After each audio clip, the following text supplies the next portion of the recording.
you're like me, you've always loved the idea of growing fresh, healthy vegetables in your own backyard, but you've been put off by the money and the time that goes into it. Until now. Stick around to see how we build this garden bed on a limited budget that waters itself.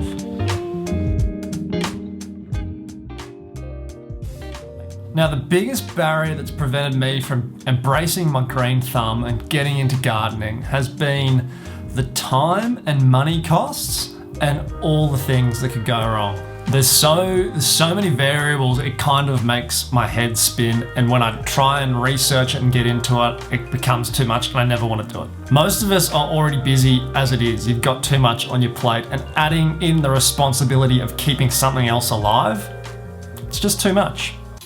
Until now. I'm stoked because I've come across an idea that makes the whole process way easier, more time efficient, and can be done on a budget. And it's called a wicking bed. Now, I must admit, this is far from my original idea. It's somebody else's idea. I've stolen it, but you get that. Actually, I think in my research, I stumbled across it was made by an Australian called Colin Austin. Colin. Name a bad bloke that's called Colin. The idea is pretty simple. You start with a watertight garden bed. Essentially, it's an extra large watertight pot. The bottom of the garden bed has rocks or other materials that kind of create a space where water can be trapped. This is called the reservoir layer. On top of the reservoir layer, there's your soil layer where your plants grow. The water wicks from the reservoir layer to the soil layer, keeping it constantly moist and preventing you from having to water every day. Just top it up every week or so. Now, it's not just that simple. There's some other key features that need to be included to make sure your wicking bed works how you want it. You need some kind of layer in between the soil and the reservoir to prevent the soil going where it should. Most people use some kind of weed matting that allows the water to go up, but the soil not to go down. You also need a way of filling the reservoir layer up. So to do that, most people have irrigation pipes that has holes in it, going all the way down to the bottom into the rock layer that can be filled up from the top. The last thing you need is an outlet that's at the level where you want the water to get to. That way, if there's ever too much rain or you water it too much, it gets to that point and doesn't go any further. Without that, you might just end up having like a rocky, muddy swamp. And nobody wants a rocky, muddy swamp. We want a garden bed, a wicking bed. When it's done right, a wicking bed will keep the soil at the perfect moisture level for your plants, which prevents you from having to stress about how to water it, how much, what time of the year is it, did I water it yesterday? You don't have to worry about any of that. It's already perfect. And that's pretty much it. That's the basics of a wicking bed. So make sure you stick around now to see how we build our very own wicking bed. You'll see all the details on how to do it. And it looks not too shabby, if I do say so. After all of that, we'll do a budget cost breakdown. We'll let you know some recommendations and also some limitations that go along with building your own wicking bed. So let's get into it. Okay, so this marvelous creation that you see here is called an IBC, an intermediate bulk container. It stands for, don't really know what that means, but it's just a big tank. It's like a 1,000-litre tank. If you're sitting there going, that's not a garden bed, that's a tank, you're right, but we're gonna cut it in half. And that's gonna make 2 garden beds. Safety first. The tank came apart easy enough. I just used my angle grinder for the metal and my circular saw for the plastic. You could probably get away with just using your angle grinder for the whole thing.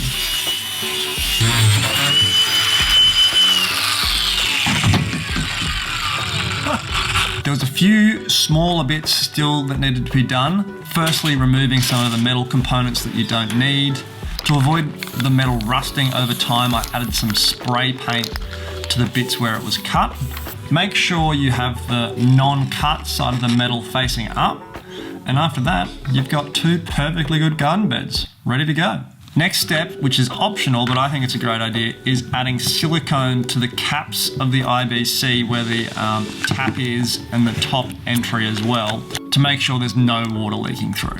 The next thing you see me doing is drilling a hole in the back of the IBC to incorporate a tank outlet. Now I used a 44mm hole saw to make this hole, but you can probably get away with smaller bits depending on the tank outlet you get. But yeah, that's what I did. I tried to drill it as close to the bottom as I could. Now you just got a sneak peek there of the metal and timber frame that's going to go around the outside of this garden bed to make it look prettier. So stick around to see that build. Now once that hole is drilled, you can attach your tank outlet. Remember, all these parts are linked in the description below. Now this is done by just feeding the thread through and making sure you've got your gaskets in the right place and tightening it all up.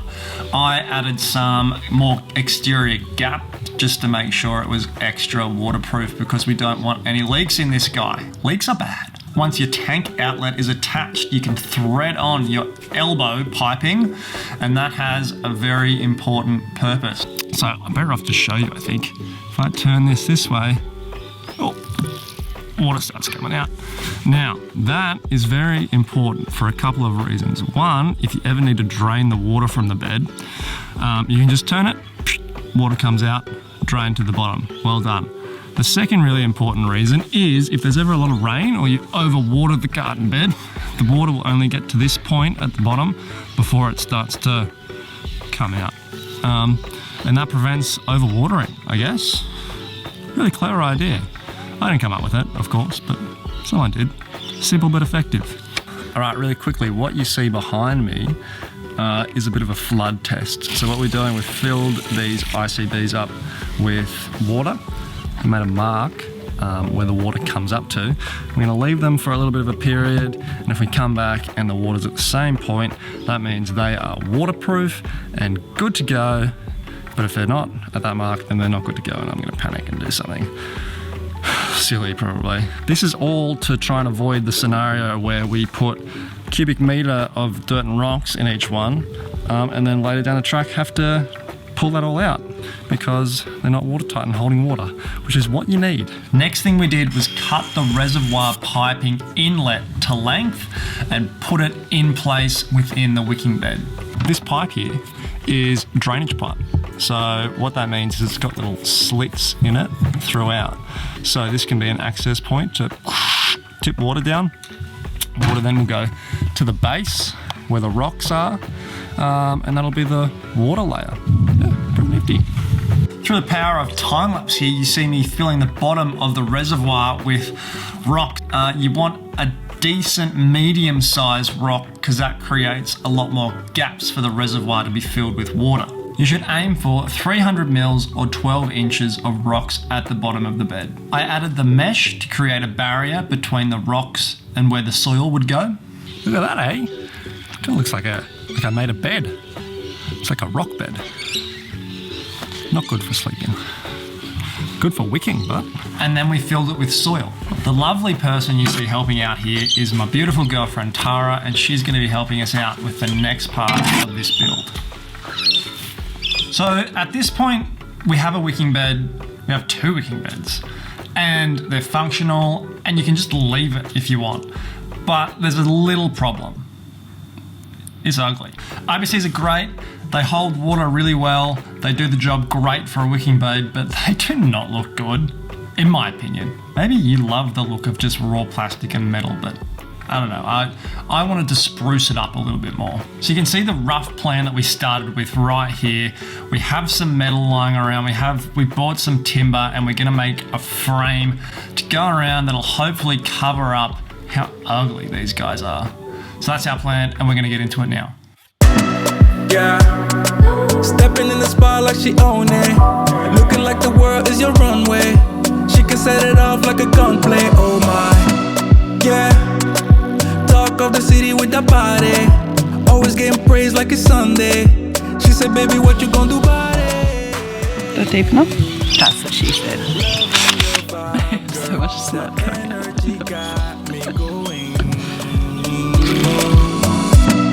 Yeah, that thing's so vibrant. I wanna know if you can give me the keys to your heart, baby.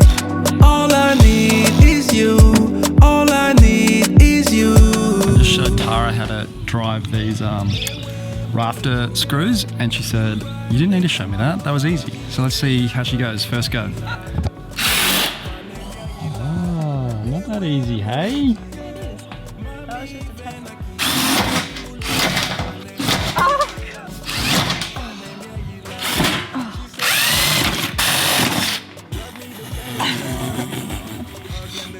Glad you got that one up close. Hey! I told you. You're pretty much a pro. Always got the extra mile. Yeah.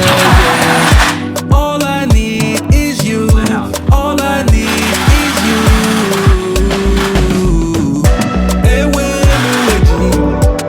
This is done, the frame for the garden bed. And it's bloody heavy, and it needs to be moved. So that's why Team Muscles. Have you seen my beach ball? Beach ball? That way. Was it that way? Got me. It's big. This is really good. Happy with that. That thing's so vibrant. Keys to your heart, baby girl. Ewe muleji, you right next to me. Moji mulena vanemia yila, vanemia yila. Ewe muleji, mami venaki. Moji mulena vanemia yila. Done. Not even hard. It's all because of my gym. Alrighty. Battling the weather a little bit today, but excited because we're nearly at the end of this build series. Nearly got the reveal coming up, so make sure you stick around.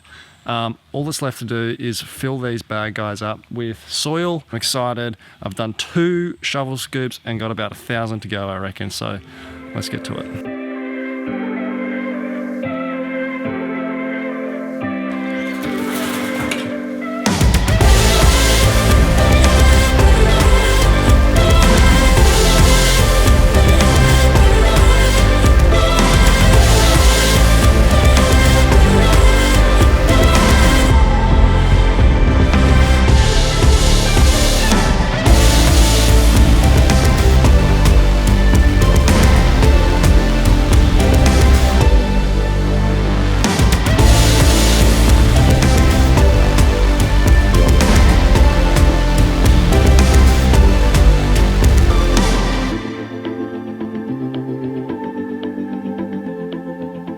Alright guys, build is done and we're psyched with how it's turned out. Really grateful for the experience, grateful to build with Tara, but make sure you don't leave just yet because in a moment we're going to break down how much this all cost and some other recommendations and limitations. Some things with this garden bed that make it stand out from others. Firstly, these struts here that will eventually have bird netting going over them are going to keep those pesky buggers out, so that's one really important feature. Second is the obvious bit, this garden waters itself. How good. Thirdly, which is probably the most underrated with this design, I think, is the height of it. Now, we didn't make this garden bed for ourselves. This is for Tara's mum, who's had a couple of knee reconstructions. So bending down to get to things is going to be a hassle. And when it's at hip height, you can reach in and get everything. So a really key feature, underrated, but really happy we did it. Now, I've gone and done the hard yards and put together a pretty comprehensive list of do's and don'ts. I really wish I'd done this research before I made the wicking bed because there's a few things I stuffed up that I can't really fix. But lucky for you, I've done the research and you guys are gonna know. Foolproof, you can't fail this. Do use geotextile fabric instead of weed matting. This was the mistake that I made. Geotextile fabric will allow more wicking, more water to come up than weed mat, and I didn't know that. I saw it for half the price and I bought weed matting. Don't be cheap like me. Buy geotextile fabric. Do make sure you've got your inlet and outlet at opposite points of the garden bed when you're designing it. This makes sure the reservoir fills up evenly. I did that right, at least. Do, in between crops, add compost to your wicking bed. This will promote more growth. Simple. Every time you've been through a crop, you've grown your lettuce, it's all done. Pull everything out, add a bit more compost. It's not that hard. Do it. Do cover the reservoir inlet with something. The reason you need to do this is because apparently mosquitoes can start growing in there, and I hate mosquitoes. Actually, I don't know anyone that likes mosquitoes, so cover your inlet. Just do it. Into the don'ts now. What's the difference between a do and a don't? Like, they're just the same thing, but a negative and a positive. Don't run, do walk. It's the same thing. Don't plant whatever you want. Now, this is a little bit of a what? You can plant whatever you want if you want. But what you should plant is seasonal vegetables. Don't plant anything that's going to live there for multiple years. Don't grow a lemon tree, rosemary bushes, I don't know, stuff that takes a long time to grow that has a proper life. Only seasonal stuff. The reason is some plants need wet spells and dry spells, and your wicking bed's always wet. So things like your lemon tree, it's not going to grow well. Don't surface water with a hose. It can create too much of a wet environment, and we don't want that. The only exception is when you've planted new plants and they might need a little bit of surface water while their roots are getting established. Don't rush anything when you're actually building the wicking bed, guys.